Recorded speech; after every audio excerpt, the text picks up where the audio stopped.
Gawa-gawa lang namin yung Ditisoy.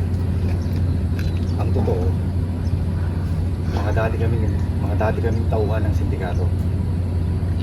At napagutusan kaming kidnapin si Celestine Monteverde. Pero kinain ng konsensya si Tisoy at umalis kami sa sindikato. Inalagaan niya ang bata at pinangalanan niyang Angel. Hanggang sa pinagkadiwala niya sa'yo si Angel.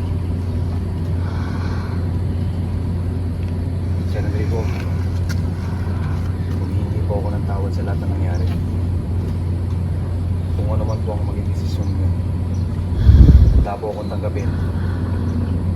At harapin kung ano man.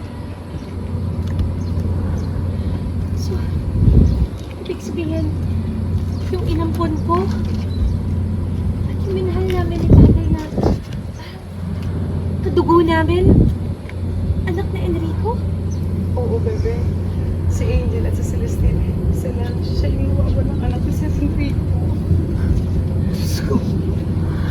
Ay, Sir Enrico, matagal mo nang hinahanap na anak. Sa tahanan lang pala namin nakatira.